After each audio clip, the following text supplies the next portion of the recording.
This Panasonic appliance, no bigger than an outdoor AC unit, generates electricity and hot water at the same time, with 97% combined efficiency. Your grid power plant throws away most of its fuel as waste heat before a single watt reaches your outlet. Yet despite 2 decades of mass production and over 500,000 Japanese homes running these right now, you won't find one in a single American appliance catalog. It's called the ENE Farm. By the end, you'll know what it is, how it works, and what it would save you. Let's dive in. Right now, your electricity comes from a power plant that might be 30, 50, even 80 miles from your house.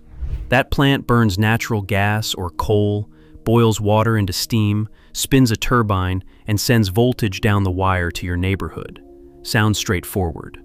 But here is what the Energy Information Administration will tell you if you dig into their data. Between 60 and 70% of the fuel that plant burns never becomes electricity. It leaves the stack as waste heat. Steam venting into the sky, hot water dumped into a river, energy you paid for, converted into nothing useful before it even leaves the property. And the losses do not stop there. Once that electricity does get generated, it has to travel across transmission and distribution lines to reach your panel box. The EIA puts those line losses at roughly 5% nationally. So, by the time a kilowatt arrives at your wall outlet, the system has already thrown away almost 2/3 of the energy that was in the fuel. Now think about what that costs you personally.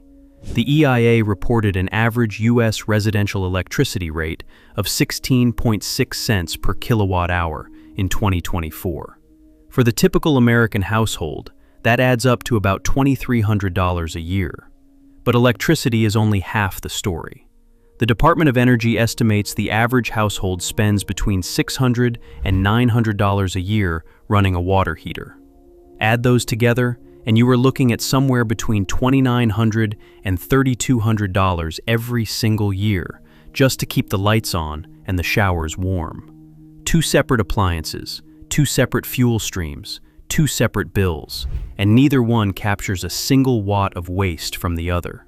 And when you see what a Japanese household pays to run both functions from one appliance sitting on a concrete pad outside the kitchen window, you will understand why no American utility is in a hurry to put this on your curb. It gets worse during the moments you need reliability most. In 2022, the average U.S. electricity customer experienced more than 7 hours of power outages over the course of the year, according to the EIA's System Average Interruption Duration Index. 7 hours, with no refrigerator, no sump pump, no medical equipment. Your $3,200 a year does not even buy you uninterrupted service. The reason you cannot buy a unit that solves most of these problems in one box has nothing to do with the technology failing. It has everything to do with a licensing and incentive system built from the ground up around large, centralized generation. That system decides what qualifies for tax credits, what your contractor is allowed to install, and what your building inspector will approve. Anything that does not fit the template stays invisible. So, what would it actually look like if your hot water heater and your power source were the same device, sitting 3 feet from your back door, wasting almost nothing? The ENE Farm takes the same natural gas piped to your stove and your furnace and converts it into 2 things at once: electricity for your panel box and hot water for your taps. No turbine, no steam, no combustion in the traditional sense. The process is called cogeneration, or combined heat and power. And the reason it is so efficient is almost stupidly simple once you see the mechanics. Start with the gas. Natural gas is mostly methane. Inside the unit, a small device called a reformer mixes that methane with steam at high temperature. That reaction strips hydrogen atoms free from the methane molecule. This is called steam methane reforming, and it happens right there on your patio, inside a box the size of a mini fridge. No hydrogen delivery truck, no pressurized tank in your garage. The unit makes its own hydrogen on demand from the gas line you already have. Now picture a battery. A battery has 2 sides separated by a membrane. Chemicals on one side give up electrons. Those electrons flow through a circuit doing useful work and arrive at the other side to complete the reaction. A fuel cell works the same way, except instead of chemicals that run out, you keep feeding hydrogen to one side and oxygen from the air to the other. The hydrogen molecules hit a catalyst and split into protons and electrons. The electrons travel through an external circuit. That flow of electrons is your electricity. The protons pass through the membrane, meet the oxygen on the other side, and combine into pure water. Here is where the magic of cogeneration kicks in. That electrochemical reaction produces heat as a byproduct. In a conventional generator, that heat blows out the exhaust pipe and disappears.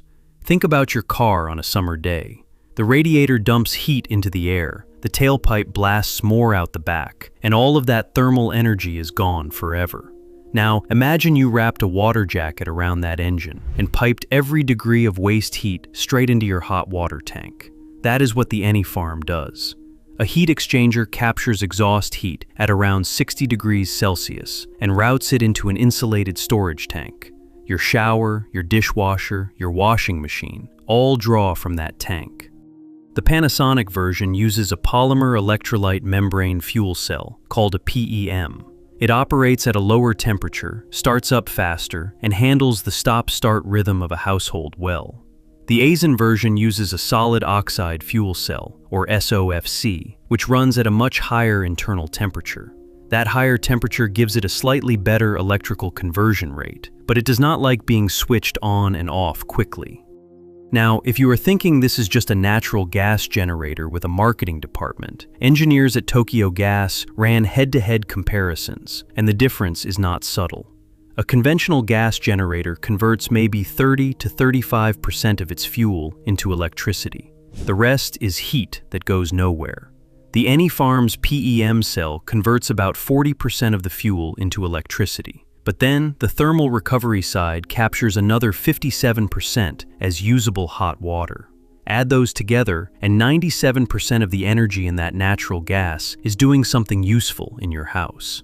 A conventional power plant and a separate water heater, working independently, might use 3 units of fuel to deliver what this box delivers with 1. There is a principle in thermodynamics called the Carnot limit. It defines the maximum efficiency any heat engine can achieve based on its operating temperatures. Traditional generators are bound by that ceiling. A fuel cell is not a heat engine. It converts chemical energy directly into electrical energy without combustion, so the Carnot limit simply does not apply to the electrical conversion step. That is why the numbers can be this high without violating any law of physics. Those efficiency figures are not laboratory numbers from a spec sheet under perfect conditions. They come from field-measured units in occupied Japanese homes, running through summer humidity and winter cold alike. And the track record behind this device goes back further than most people would guess. A Welsh scientist named William Grove built the first fuel cell in 1839. He stacked strips of zinc and platinum in dilute sulfuric acid, fed hydrogen to one electrode and oxygen to the other, and measured an electric current. That was almost 200 years ago. The underlying chemistry has not changed since. For more than a century after Grove's demonstration, the fuel cell remained a laboratory curiosity. Then, in the 1960s, NASA needed a power source for the Gemini and Apollo spacecraft that was lighter than batteries and safer than a nuclear reactor in a pressurized capsule. The same electrochemical reaction that Grove observed on a Welsh lab bench generated electricity and drinking water for astronauts on their way to the moon. Panasonic began its own fuel cell research in that same decade.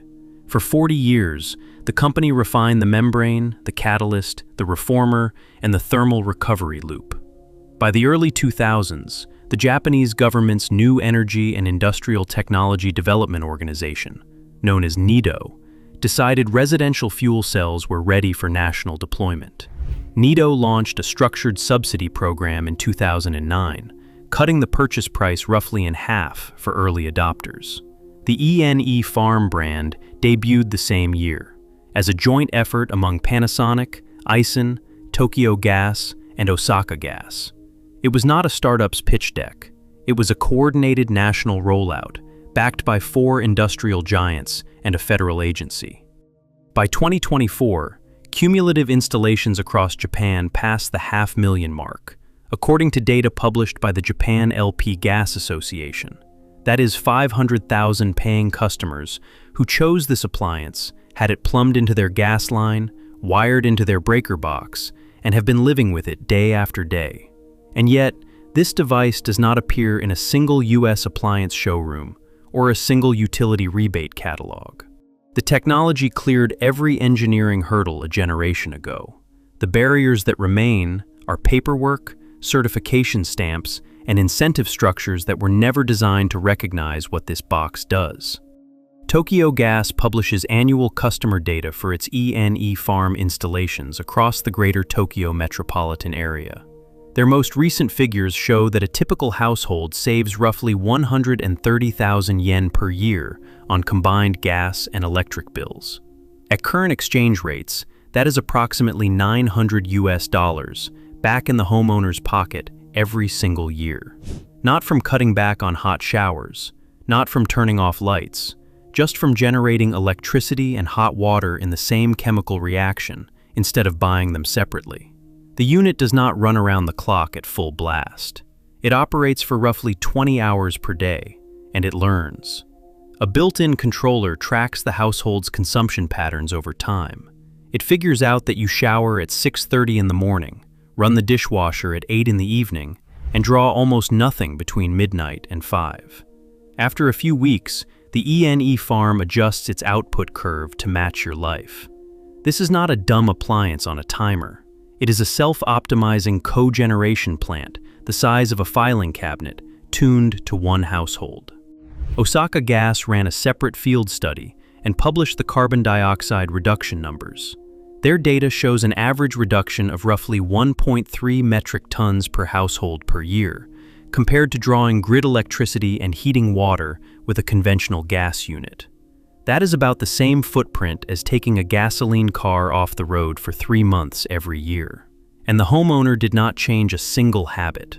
This is not only a Japanese phenomenon.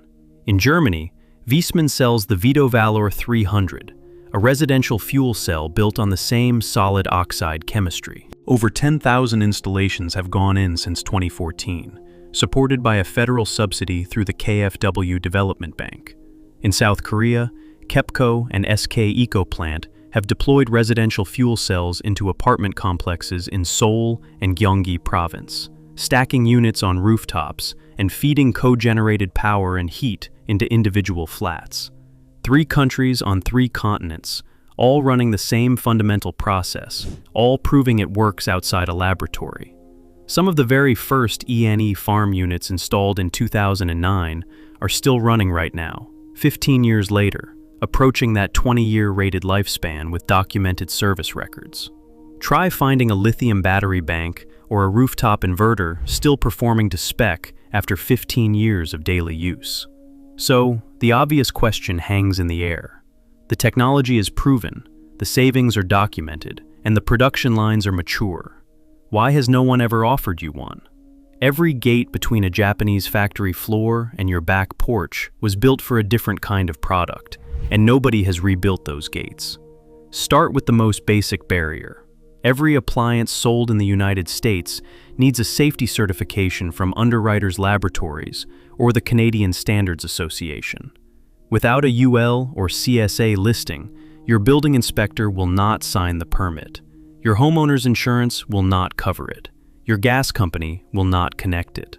The ENE farm carries rigorous Japanese industrial standard certification and meets European CE marking requirements, but nobody has submitted it for American testing. The manufacturer would need a US distribution partner willing to fund a process that costs hundreds of thousands of dollars and takes years. No distributor has stepped forward because there is no existing market, and there is no market because there is no certification. The loop feeds itself. Now, if you are thinking the federal tax code should fix this, you are technically right. Section 48 of the Internal Revenue Code includes fuel cells in the investment tax credit. The statute requires a minimum nameplate capacity of 0.5 kilowatt and a minimum efficiency of 30%. The ENE farm's 700-watt output clears the capacity floor. Its 97% combined efficiency obliterates the efficiency floor.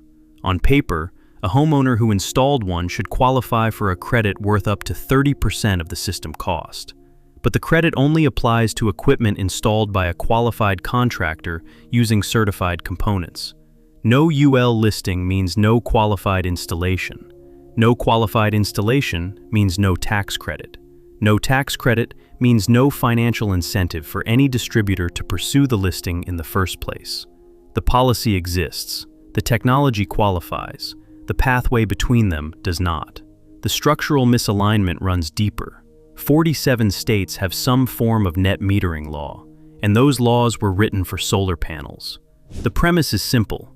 Your rooftop system generates excess electricity. The surplus flows back to the grid, and the utility gives you a credit. A fuel cell does not work that way.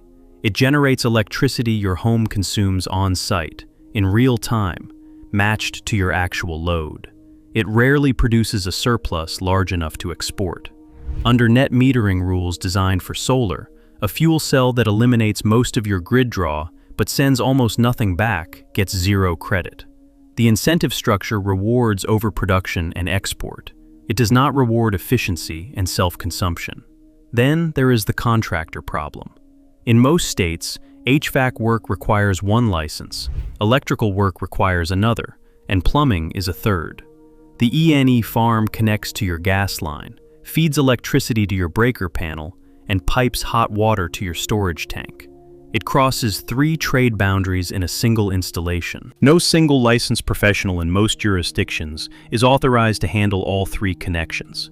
The added coordination would double the installation price before the unit itself costs $1. Meanwhile, the U.S. Department of Energy's hydrogen program directs the vast majority of its funding toward transportation fuel cells and industrial hydrogen production. Residential combined heat and power is a footnote, not a priority. So what can you actually do about this right now, given the system as it stands? The most direct path is importing an E&E farm unit from Japan. You would need a licensed customs broker to handle the shipment, typically $800 to $1,500 in freight and duties. The unit itself retails for roughly 1,500,000 yen, around $10,000 before shipping. Once it arrives, you face a voltage mismatch. Japanese residential current runs at 100 volts. American outlets deliver 120. You will need a step-down transformer rated for continuous duty from a manufacturer like Nisio or Kashimura, costing between $300 and $500. Do not skip this step. Running a Japanese 100-volt appliance on American 120-volt circuits without a properly rated transformer will damage the fuel cell stack and create a fire risk. Budget another $1,500 to $2,500 for a licensed gas fitter and a licensed electrician to handle their respective connections. But importing is the hard road. The easier starting point is a domestic micro combined heat and power unit built on the same principle. The Yanmar CP5WN produces 5 kilowatts of electrical output and simultaneously delivers thermal energy for hot water. It is available through select U.S. distributors serving the Northeast and Pacific Northwest, and it carries the certifications an E&E farm does not. Expect to pay between $20,000 and $25,000 installed. Another option is the BlueGen unit from Solid Power, a solid oxide fuel cell producing 1.5 kilowatts of continuous electrical output with heat recovery for domestic hot water. BlueGen has limited U.S. availability and runs roughly $30,000 installed, but its electrical efficiency tops 60%, the highest of any residential fuel cell on the market. If neither fits your budget, there is a parallel approach that captures the same cogeneration logic for a fraction of the cost. Pair a Honda EU 7000 IS or a Generac GP 8000E natural gas generator with a brazed plate heat exchanger from Duda Energy or Kelvion, running between $150 and $300. Wrap the generator's exhaust and coolant lines through that exchanger. Pipe the heated water into a Rheem or A.O. Smith hybrid heat pump water heater, acting as your storage tank, and you have a working micro cogeneration setup for roughly $3,000 to $5,000 total. You will not hit 97% combined efficiency. 55 to 65% is realistic, but that is still almost double what the grid delivers to your wall outlet after plant and transmission losses. The skill floor here is honest. You need to be comfortable with gas line connections and basic electrical panel work, or you need to hire someone who is. Gas leaks kill. Improperly wired generator backfeed kills linemen. This is not complicated, but it does require respect for two systems that do not forgive mistakes. If you have never worked with gas fittings, start with a consultation from a licensed plumber or gas fitter. Most will quote a hookup for under $500. Before you commit, there are trade-offs you need to weigh with your eyes open. This appliance burns natural gas. It burns far less per unit of useful energy than your current setup, but it is not zero emission. If your long-term goal is a fully electrified, fully renewable home, a fuel cell is a bridge, not a destination. A very efficient bridge, but a bridge nonetheless. On the maintenance side, manufacturers recommend an annual service visit. The reformer and fuel cell stack accumulate wear over time. Most manufacturers budget a stack replacement around year 10 at a cost of roughly $2,000 to $3,000. That is a real expense you need to factor into your payback math. And if your home is not connected to a natural gas line, most residential fuel cells on the market today are not rated for propane input without modification.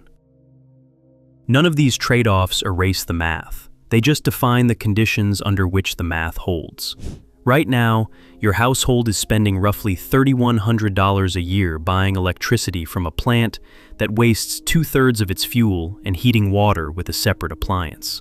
A micro combined heat and power unit, doing both jobs from a single gas line, brings that annual cost down to roughly $900. That is over $2,000 a year staying in your pocket for the rated life of the unit. New home technology is coming fast, and most people either buy too early and pay double, or wait too long and burn thousands in bills. The future house files end the guessing. Every technology ranked and timed, with the exact price triggers that say, buy now, all worked out on the page, including the 10-year plan that takes an ordinary house from $5,800 a year to zero.